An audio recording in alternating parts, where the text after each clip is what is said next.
Libra, hi, welcome to Mr. Queen PH at ito ang inyong weekly reading for August 18 to 24, 2025. So if you're interested in private readings, meron tayong link sa description at sa pinned comment. Paka-check nyo na lang information kung paano mag-book for a private reading, and please subscribe to our channel to show your support, like, share this video, at comment na rin kayo kung kayo ay naka-resonate.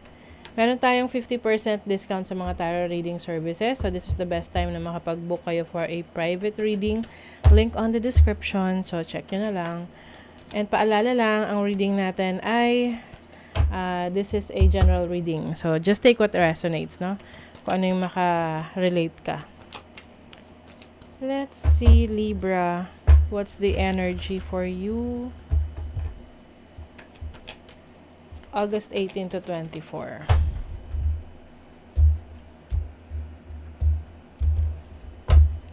Overall energy, possible challenge, opportunity, blessing.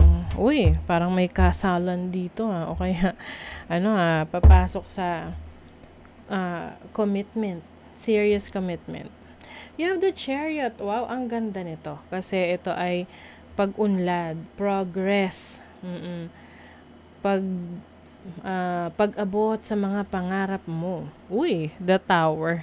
Parang meron ditong kumawala, no? Kumawala sa isang toxic situation. This can be a toxic relationship, toxic environment, toxic career.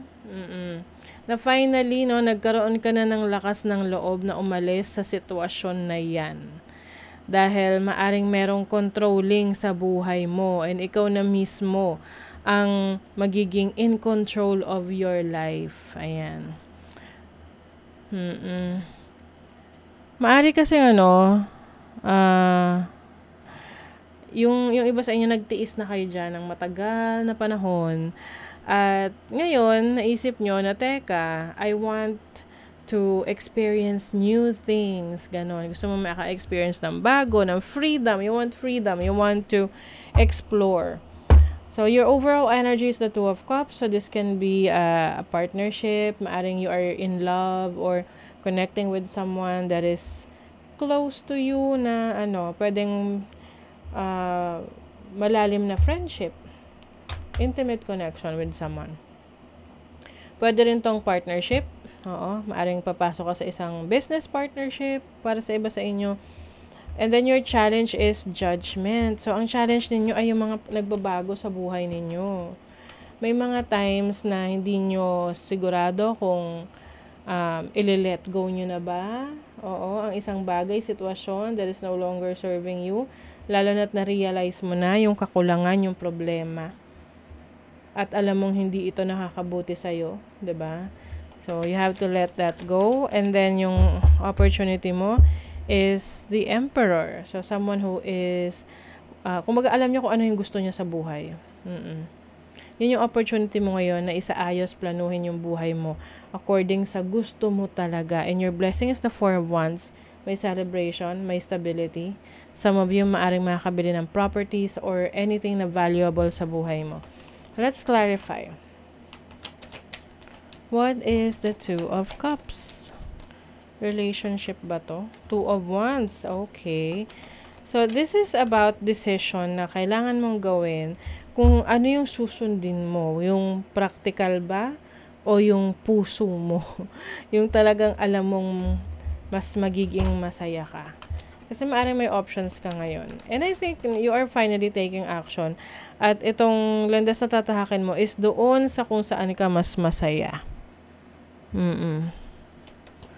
Kung saan ka mas passionate. What is judgment? The Nine of Wands. Oo. Kasi marami kang na-realize sa buhay mo na yung iba sa inyo may kinukonsente kayo.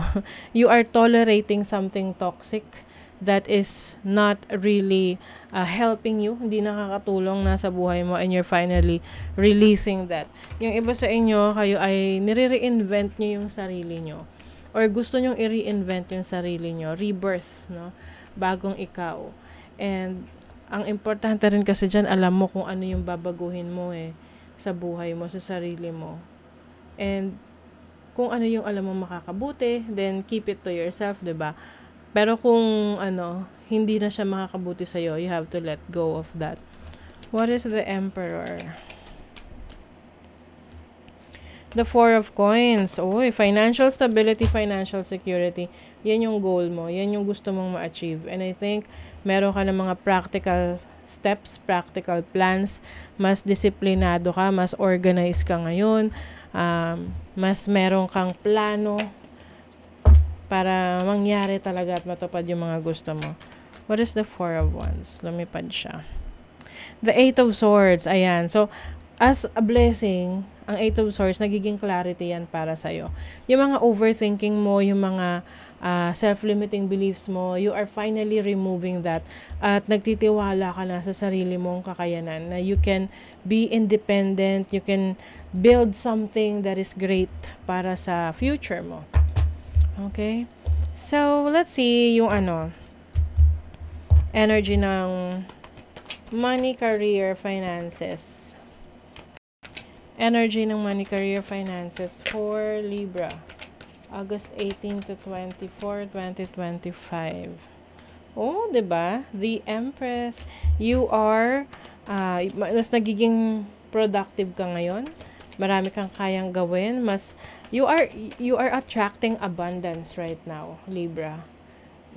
Mas nagiging charming ka, mas nagiging ang tawag doon, hindi naman sa aggressive, no, but yung initiator, yung kumbaga hindi ka nahihiya na mag-approach ng ibang tao or kumonect sa ibang tao para sa project mo, para sa business mo, para sa career mo. So you are getting a lot of attention. You have the Seven of Cups. Marami lang ditong opportunities for you, options na available. Kaya lang hindi lahat yan makakabuti para sa'yo. Kaya kailangan pag-aralan mo kung saan mo ibibigay yung iyong attention, yung iyong energy, yung iyong efforts. Kasi hindi lahat yan mapapabuti ka. So, minsan sasabihin nila na maganda nga na maraming opportunities or options eh. Pero yun nga, ang downside lang nun, hindi ka tuloy makapili. Oo. So, piliin mo kung saan ka passionate, saan mo magagamit yung abilities mo, saan ka magiging masaya. And dahil hindi naman lahat nabibigyan ng ganong chance, no, na maraming oportunidad sa harapan nyo, kayo lang yung pipili, 'di ba? Love life naman. You have the Six of Coins, the King of Coins. If you are connecting with someone right now, I think yung person mo is a good provider. Yung person mo ay may magandang influence sa'yo pagdating sa pera, pagdating sa negosyo, kung paano ka mag-handle ng finances mo. Very good yung influence ng person na to. And some of you are dealing with your partner na generous talaga.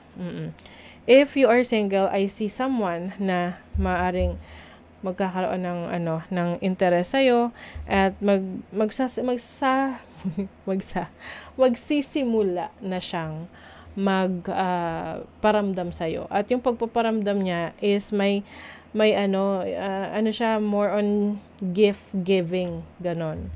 Oo, so pwedeng ang person mo, itong person na to can be an earth sign, Taurus, Virgo, or Capricorn. Alright, so let's see pa for Libra. Oops. Psychic protection, protect your energies.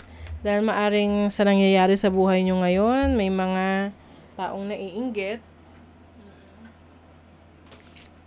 Or, minsan kasi, hindi naman nila talaga sinasadyang naiinggit sila, but sometimes nakakapag-send sila ng nega energies, no?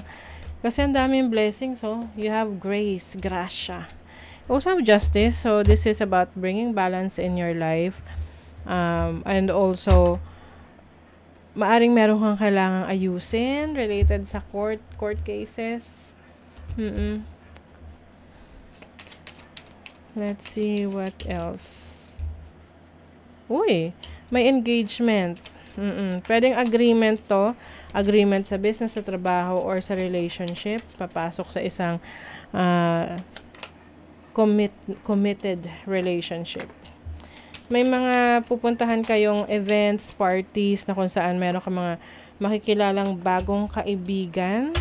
Yung iba sa inyo, maaring magkakaroon ng connection sa ibang bansa. Pwedeng kayo ay magtatrabaho doon or may mga businesses kayo doon or can be a romantic connection sa ibang bansa. The only thing that is real is love. Shift your focus back to love. So, kung ano yung mahal mo, no? Kung sino yung mahal mo, doon ka magbibigay ng attention at focus this week. Okay, so that is your reading, Libra. Thank you so much. See you again.